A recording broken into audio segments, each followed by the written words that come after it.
ఎట్టి పరిస్థితుల్లో రాజా ఈ 60 మందిలో ఒకరిని పెండ్లి చేసుకోవాలా? Our film Akkadamai Ikkadabai is streaming now on ETV Win app. Download and subscribe to ETV Win app.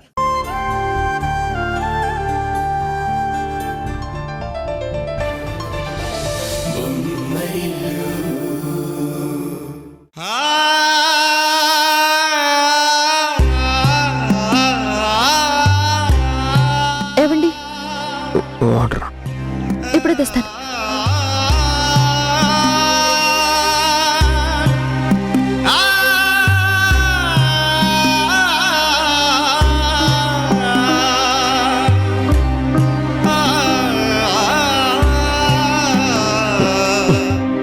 ఇంకా ఇంకా ఇంకా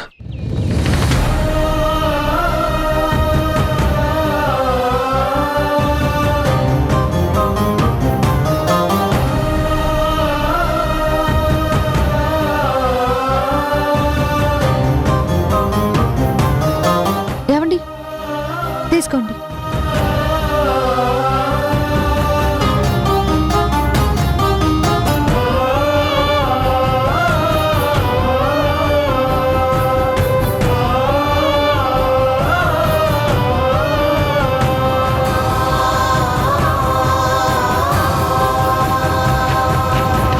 బయట ఎండ ఎక్కువగా ఉంది కదా, ఆటోలో వెళ్ళి రాలేదా? ఉద్యోగం గురించి అడగకుండా నా గురించి అడుగుతున్నావేంటి? ఉద్యోగం వస్తే నేను అడగకుండానే మీరు చెప్పుండేవారు కదా. మళ్ళీ దాని గురించి అడిగి మిమ్మల్ని బాధ పెట్టడం ఎందుకని? ఉద్యోగం రాలేదు. పర్వాలేదండి, దాని గురించి వదిలేయండి. మీరింత అలసిపోయారంటే నడిచొచ్చారు కదా.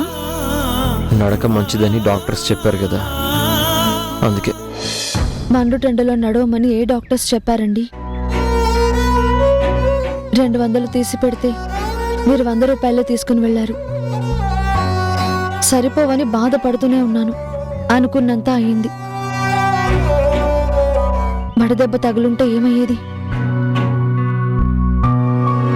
మన దగ్గర డబ్బు లేదని ఎండకు కూడా అర్థమైంది. అందుకే దాహంతో సరిపెట్టింది.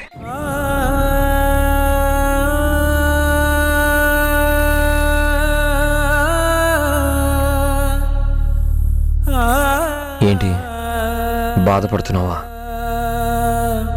ఏసీ గదుల్లో బతికిన మీరు బయటికి అడుగు పెడితే ఏసీ కారెక్కి ఆఫీస్లోకి వెళ్ళగానే ఏసీలోనే కూర్చుని ఎండ కన్నెరగకుండా పెరిగి ఇప్పుడు ఆటోలో రావడానికి కూడా డబ్బులు లేక దాహం వేసిన వాటర్ బాటిల్ కొనలేక ఇంటి దాకా ఎండలో పడి నడిచొస్తే మీ పరిస్థితి చూసి బాధ కలగకుండా సంతోషం కలుగుతుందా? నాకు నా గురించి దిగులు లేదు ఉషా. నాకు మీ గురించి తప్ప ఏ దిగులు లేదు. ఉద్యోగం వచ్చినట్టే వచ్చి చేజారిపోయింది. ఇస్తానని మాటిచ్చి లాస్ట్ మూమెంట్లో ఎవరో మంత్రి గారు ఫోన్ చేశారని వాళ్ళ క్యాండిడేట్కే ఇవ్వాల్సి వచ్చిందని చెప్పారు.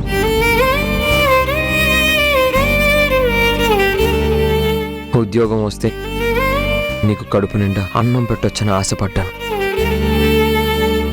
గుండె నిండా ప్రేమ నిండిపోయినప్పుడు కడుపు ఖాళీగా ఉన్నా గుర్తుకు రాదు. చిరుగాలిలా నలువైపులా నీ హాయి స్పర్శ నన్ను వీడిపోదులే. ఉంటాలే ఉంటాలే నీ వెంటే ఉంటాలే. ఏనాడైనా ఎప్పటికైనా నీతో ఉంటాలే. ఉంటాలే ఉంటాలే నీ వెంటే ఉంటాలే. నేడు రేపు ఏనాడు నీ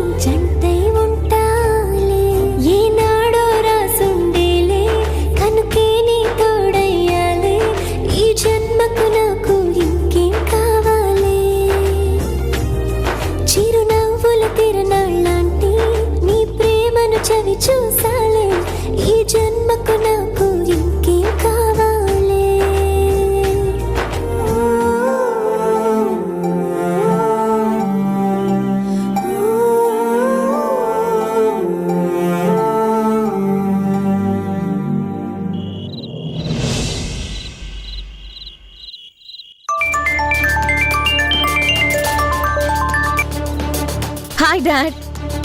అమ్మా చాలా హ్యాపీగా ఉంది డాడీ. ఆ కిరణ్ కి ట్రావెల్స్ లో జాబ్ రాకుండా గట్టిగానే అడ్డం పడ్డారంట కదా. ఈ రాష్ట్రం ఎలా నాశనమైనా మినిస్టర్గా నేను పట్టించుకోను గాని నా కూతురు ఆనందానికి ఎవరైనా అడ్డుపడితే ఊరుకోలేను.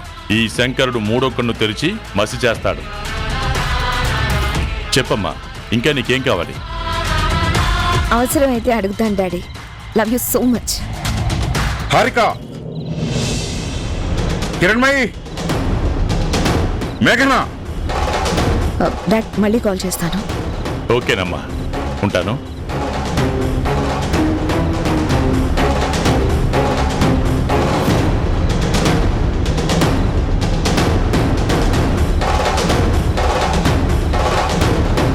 నేను అడిగే ప్రశ్నకి జవాబు చెప్పండి.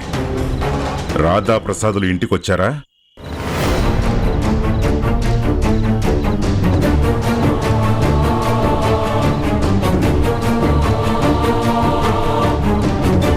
అడుగుతున్నది మిమ్మల్నే.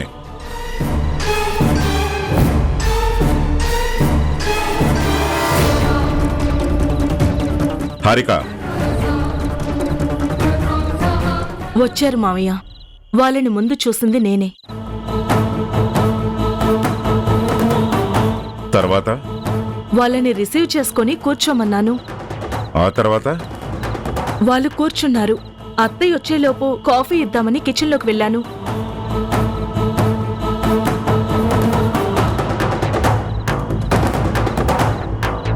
తర్వాత నేను కాఫీ తెచ్చాను మామయ్య గారు, కానీ అప్పటికే వాళ్ళు వెళ్ళిపోయారు. ఓ, ఈలోగా ఏం జరిగిందంట?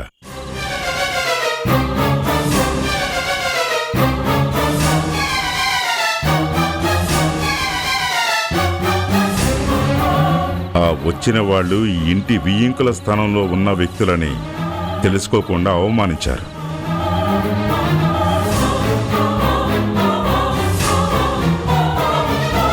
కనీసం కాఫీ నీళ్ళైనా తాగకుండా, ఈ జన్మలో ఈ ఇంటి గడప తొక్కకుండా ఇన్సల్ట్ చేసి మరీ బయటికి సాగనంపారు.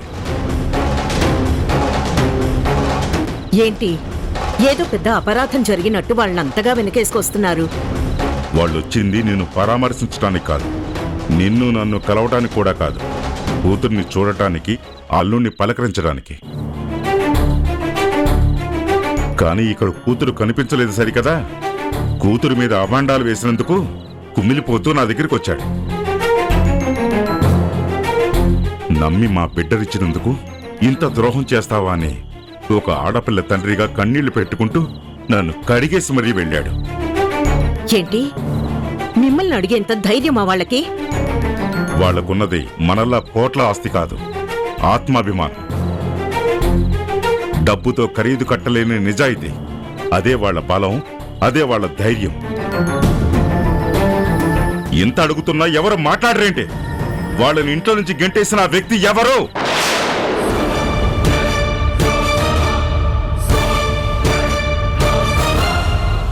మేఘనక్క.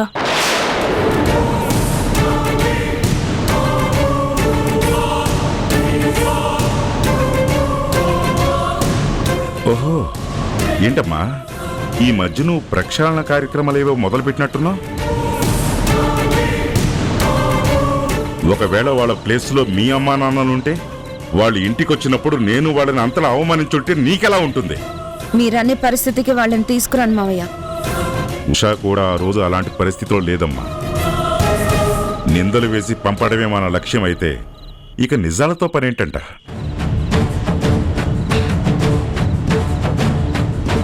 అంటే ఉష మీద నిందలు వేసి పంపించామని ఇప్పటికీ మీరు నమ్ముతున్నారన్నమాట? ఖచ్చితంగా.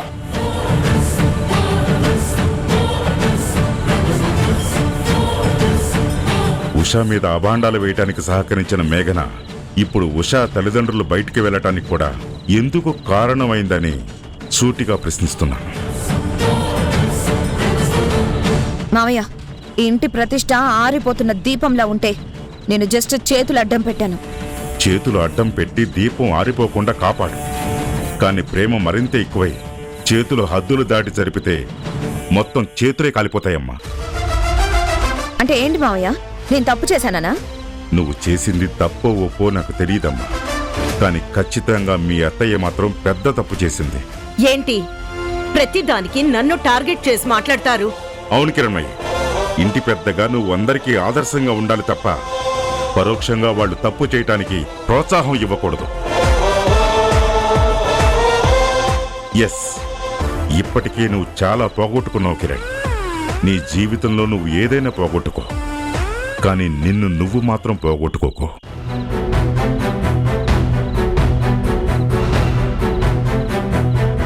మనిషిగా ఉండటానికి ప్రయత్నించు. నీ చుట్టూ ఉన్న వాళ్ళని మనుషులుగా బ్రతకమని ప్రోత్సహించు. అప్పుడే నువ్వు ప్రశాంతంగా ఉండగలవు, నన్ను ప్రశాంతంగా ఉంచగలవు.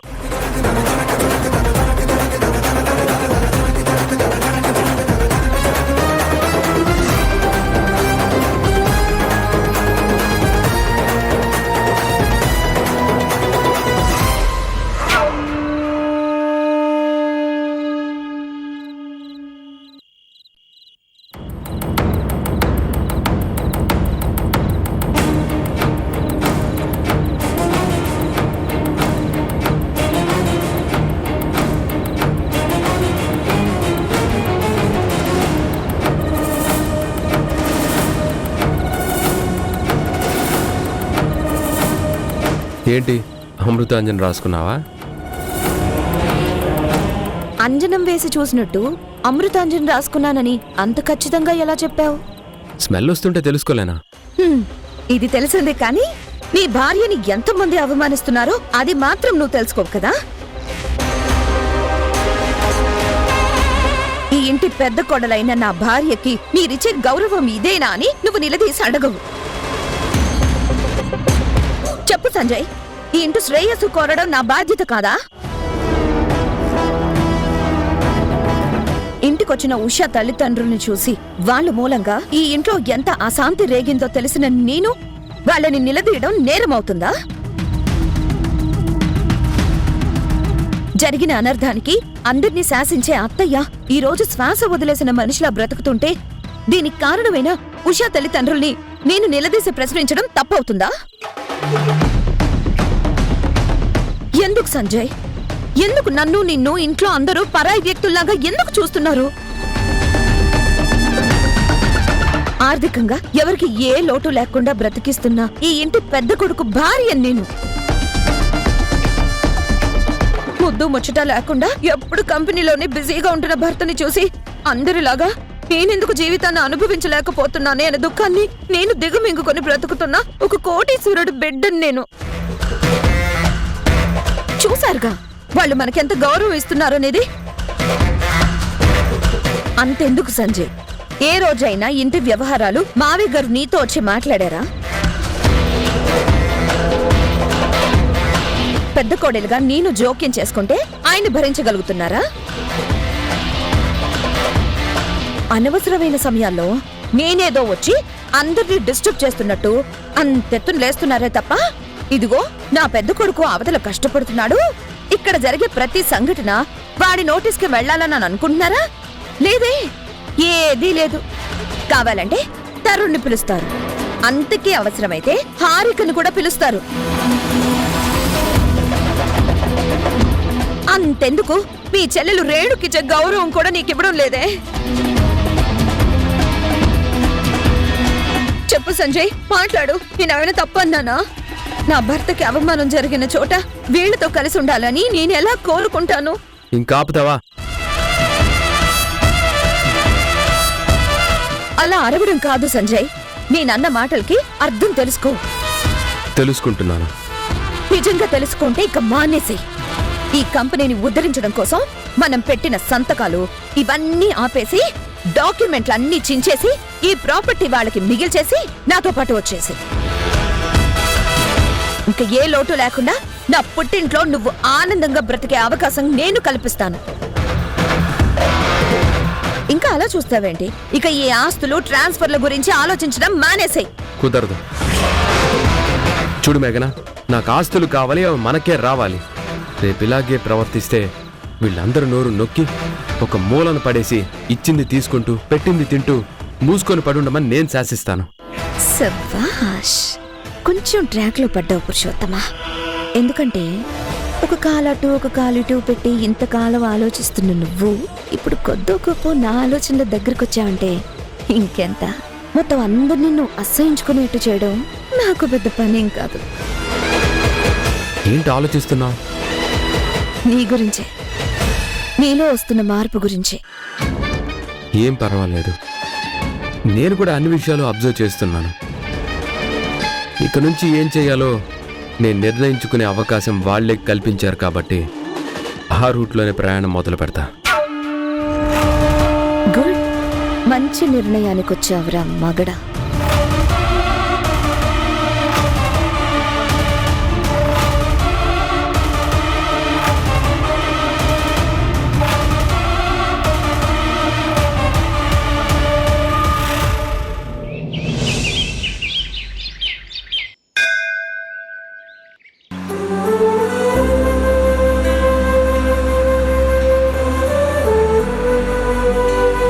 సార్ 1 సెకండ్ అండి.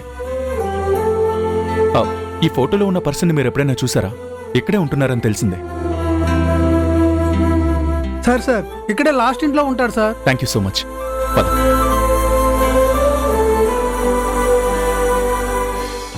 ఏవండి ఏవండి ఏవండి,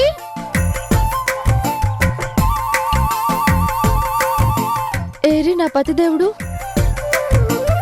హే ప్రభు, హే హరిరామకృష్ణ, హే జగన్నాథ, హే క్యా హువా, ఎక్కడికి వెళ్ళిపోయారు?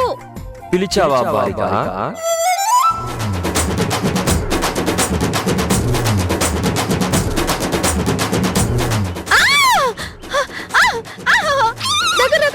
దగ్గరకండి, నన్నేం చేయదు.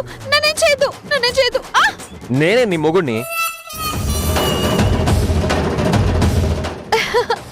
హే మీరేనా? నేనే. అవును, ఏంటి వేషం? రోమ్లో ఉంటే రోమన్లా ఉండాలని ఓ పెద్ద మనిషి చెప్పారు. ఇది రోమన్ గెటప్పా? కాదు, బస్తీలో కామన్ గెటప్. సరిపోయింది. మిమ్మల్ని సడన్ గా చూస్తే నేనే గుర్తుపట్టలేకపోయాను. సంతోషం. గుర్తుపట్టకపోయినా లోపలికి రానిచ్చు. అదే బయట చూస్తుంటే బయట నుంచి బయటే గెంటేసేదానివి. ఈ గెటప్ లో మిమ్మల్ని అత్తయ్య మావయ్య చూస్తే ఏమనుకుంటారు?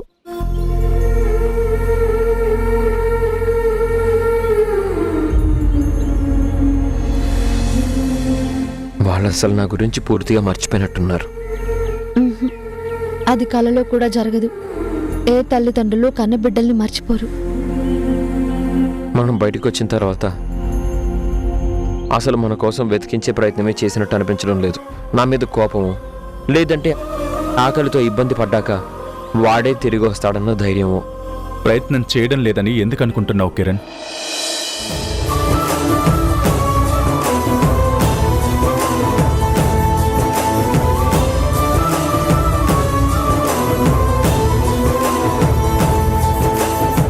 నేను లోపలికి రావచ్చా?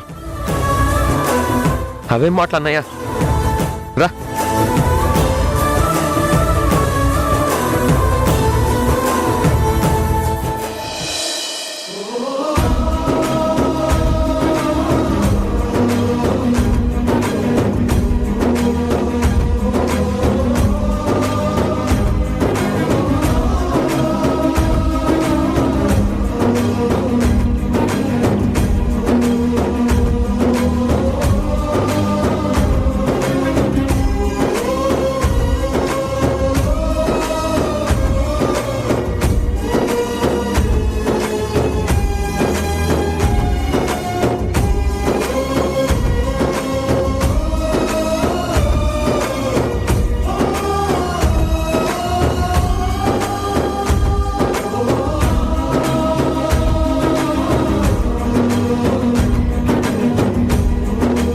ఎన్నాళ్ళురా ఇంకా ఈ అజ్ఞాతవాసం?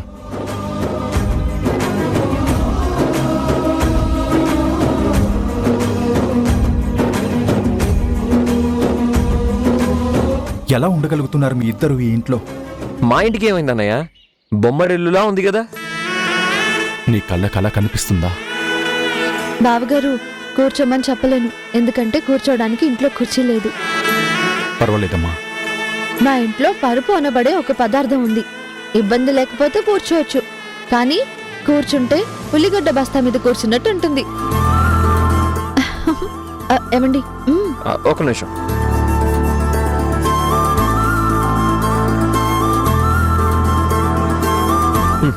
కూర్చో అన్నయ్య, ఒక నిమిషం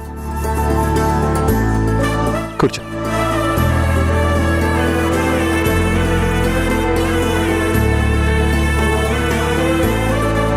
బావగారు ఎలా ఉంది? ఉల్లిపాయల బస్తా మీదే కూర్చున్నట్టుంది. Not bad. ఉషా, అన్నయ్యకి వాటర్ తీసుకురా. ఆ. ఇంకా అన్నయ్య? మిమ్మల్ని చూస్తుంటే అర్థమైందిరా, ఏ అన్నయ్య? మీరు పేదరికాన్ని ప్రేమించడం మొదలుపెట్టారని.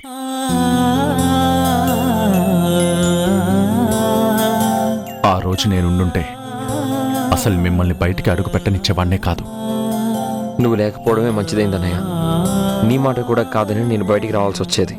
ఇంత బలమైన నిర్ణయం ఎందుకు తీసుకున్నావని నేను అడగలేను. ఎందుకంటే ఆ రోజు అక్కడ ఏం జరిగింది, ఎవరెవరు ఏం మాట్లాడారు అనేది మీ వదిన నా కళ్ళకు కట్టినట్టు చెప్పింది. అమ్మ ఎలా ఉందన్నయ్య? అమ్మలాగే మళ్ళీ మారిపోయిందిరా.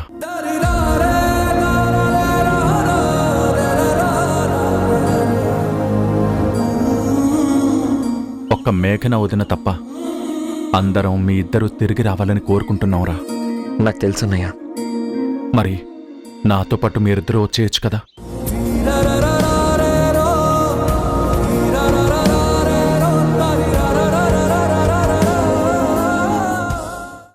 కిరణ్ని నేను కలిశాను.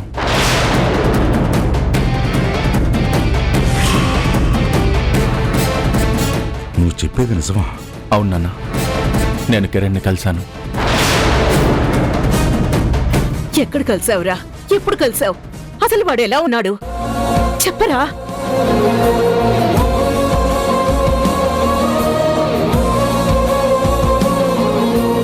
అడుగుతుంది నిన్నేరా,